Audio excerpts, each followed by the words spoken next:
We have Ines of Future Energy Ventures, Lucille of Klima, Terhi of Hillen Ventures, and Kjersti of Equinor Ventures.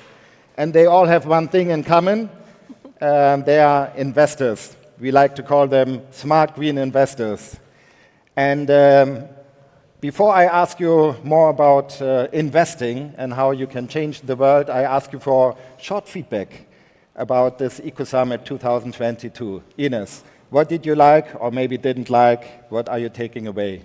Yeah, so first of all, it was great to be here again this year. Fantastic weather again. And what I enjoyed really is that we even had a big, good crowd together, even larger than last year, so back to normal. And I enjoyed very much the good conversations I had outside with many people. So it was great to be back and back to normal. Same question. Yeah, so I love the personal contact here, and of course also the quality of the startups we could see, and the audience generally. So great, well done. Not too much to optimize, to be honest, from my end. My favorite place anyway, so this is my favorite event for sure. So the combination of everybody who's in here, in the audience and the people around, and these discussions in a lovely place, so really well done. Thank you for organizing. I agree. Second time here, but not the last. And you make us relaxed, enjoy ourselves, and I think that's when you get the chance to make the best assessment and the best business decisions, actually. So not surprising that you have so many investments coming out of this event. So thank you. And Kjersti, did you find a few interesting startups here? I've spoken to many, and I've spoken to many co-investors, so I think that together we will make something out of this. I don't have any names to share now. But maybe we'll come back next time. Cool.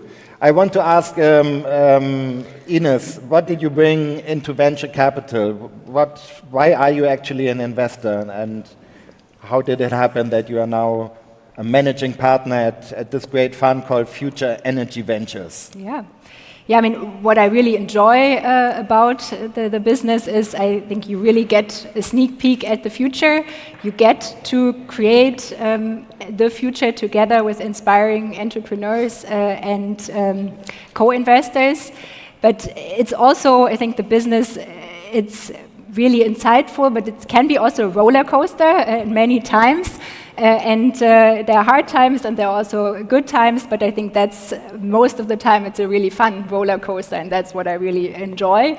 And I got more coincidence. I had a consultant project when our corporate venture capital team was built up with the team, and that's how I got exposed to it and have been hooked into it since then and had the opportunity to shape it and grow with it myself. So has been a great ride and fully hooked to this industry. And for how many years are you now a VC? So 10 years exactly. Wow. Yeah. Ladies, how did you get into investing? Yeah, so I think for me, after my studies back in 2029, I was actually searching for doing VC in the energy space in Spain, because this is where I kind of finalized my studies. And I didn't find it. The crisis was there, so I had to go to Essen in Germany.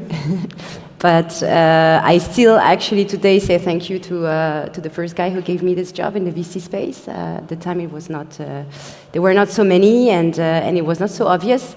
So each time I have a rounding birthday, I'm texting him and say thank you, it's great. And been enjoying ever since, the diversity of the topics, the contact with the people, the diversity of the challenges, the surprises on the way, and also now more the entrepreneurial side of things with the new fund. So, I guess. And you have been at the High-Tech Gründerfonds, right? Yes. How many years? 6 years. Yeah. So 6 years corporate, 6 years High-Tech Gründerfonds, and then Klima. It's an incredible training ground, isn't it? So many people got educated and made the first transactions, investments at the High-Tech Gründerfonds, and then they moved to other funds, sometimes on a partner level or another good level, but it's an exciting place, isn't it? It's a really, really good school because you get to make your own transaction very fast, and obviously you're not your own IC, you have to pitch the transaction that you want to make. But yeah, you have deal team, but you get the opportunity to build up an own portfolio, and you have to do many deals as well. It's the mandate, right, from the government to help, and it's early stage, so you learn a lot as well doing early stage. So it was a good school.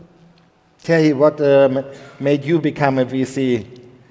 I started from the other side of the table. So first I was with Nokia acquiring companies, so exit side, and then I started my own company, so I became a founder CEO. So kind of seeing those sides, I thought it would be nice to also kind of share my experiences. So I started investing my own money as an angel.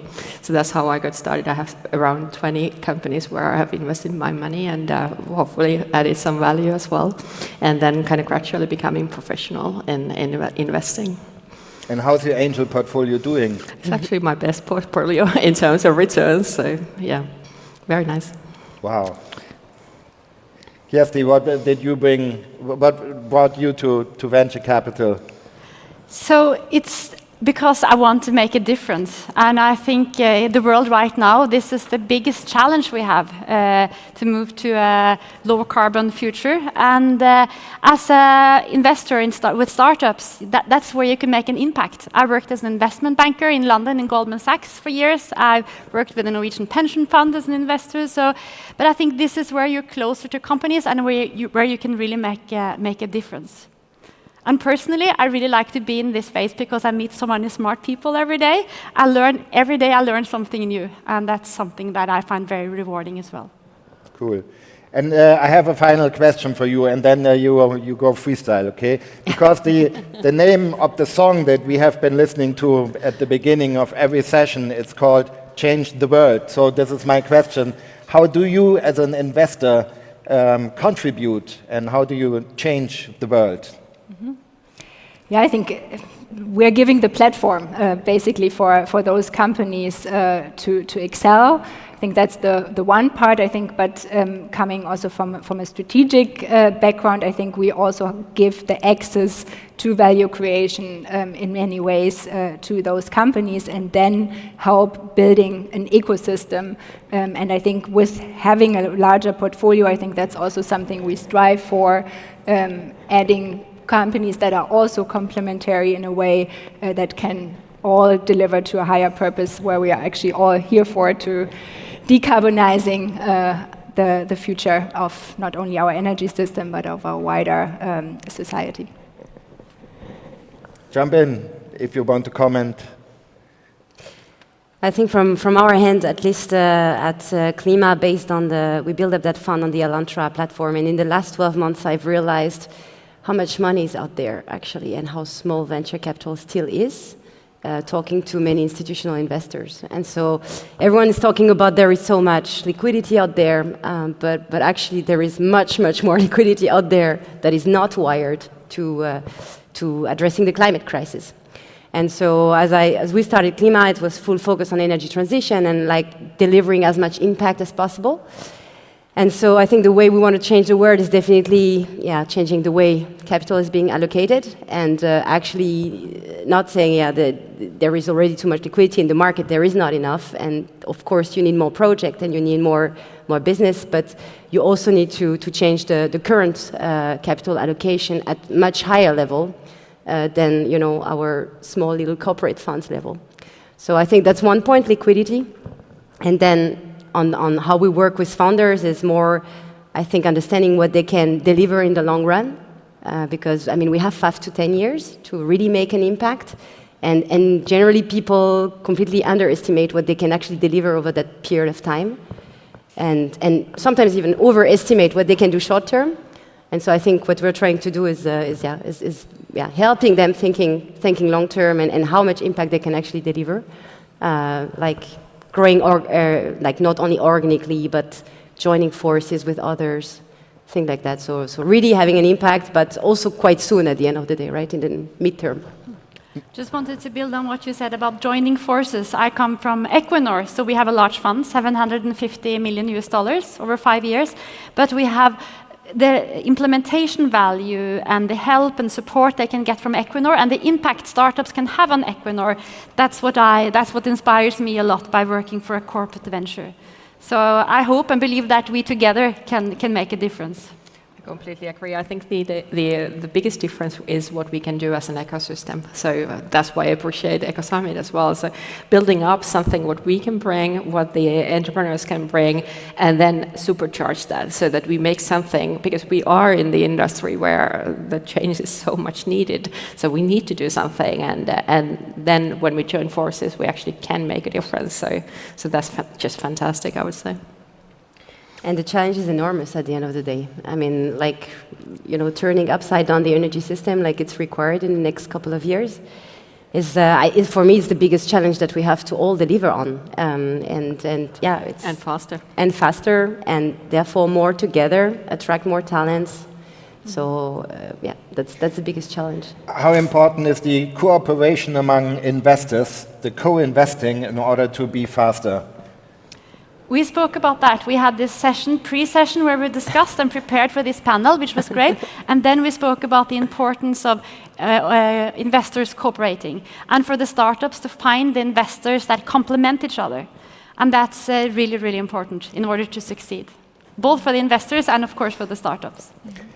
I think there is also an additional point, I think, where we can now, as impact becomes more clear what it means, and we all start defining what we want to achieve more clearly, I think that's where we also can work more closely together by setting the standards when we come into the companies, have joint objectives and drive that forward. So that's, I think, something I wish for, that we do even more in the future, as it becomes also clearer how we define impact and how we measure impact. Are you actually right now in any startup sharing the cap table? Some of you already? Yep. With whom? With Ines. Which company? Virta. Virta. Okay. Wow. Yeah. And another example? Not yet.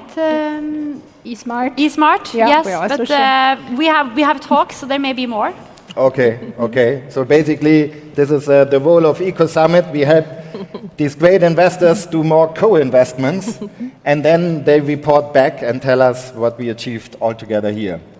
Good. You have now a chance, a final comment. It could also be a final advice, not to the Ecosummit organizer, maybe rather to the startups in the room or to the other investors in the room. Do you have anything that comes to your mind you want to give them as a final piece of inspiration? I can start. I think I heard lots of great presentations, super smart people. I think one advice from my perspective would be for the startups to make sure they communicate clearly what they're doing, what's the problem, what they're doing, and why are they going to win or to be the best one in the segment. So this communication part is really, really important. Because you prefer to invest in a winner rather than a loser, right? But you can't really know all the time, right? And to be able to invest, you really need to understand what you're investing in. Yeah. I would say the first thing, of course, is to think of the problem you want to solve. So it's always easier to be in the industry which is rapidly growing, so that helps a lot. So that, and of course, thinking of the market which is sizable enough so that you can actually make an impact. Then the combination of course, your team. So it's a team sport anyways. So thinking of people around you who complement you. So not the same copy, but different type of personality, different kind of skill set, bringing that all together. And then going into this, like thinking of, like when you do partially communication, partially also like intellectual honesty. So actually going through your problem, your solution in a way that you've done your homework when you come to it. And then the most important, so most brilliant ideas, there are a lot of people who kind of discover them at the same time when things happen in the world. So innovation is about executing. So making sure that you execute on a daily basis and make a difference, make those things available, scale it, and build the traction. So that's the only way you, at the end, make an impact. I would say simply put your company first, always, and always do like what's best for the company, and try to recognize what's your strength, what what are your weaknesses, and be open to join forces again, because as a company focusing on a very small part of the value chain potentially could have much more impact with another partner company because they share the same clients, for example. They could sell much faster, they could be much more efficient, capital efficient actually in the future. And yeah, a small piece of a bigger cake is like always much better and more rewarding, bringing more impact. So company first. Yeah, so I just have ends. So I think in more perspective, more in fundraising, I think start building relationships with us investors early before it's actually happening, and also start thinking who are the right fit of investors, also in the syndicate, how that is complementary, and how this can also play out in the long run. But I think that would be an end I have to add to the table. Cool. All right. Ladies and gentlemen, audience, let's give a big round of applause to all of you. Thank you for the very diverse panel.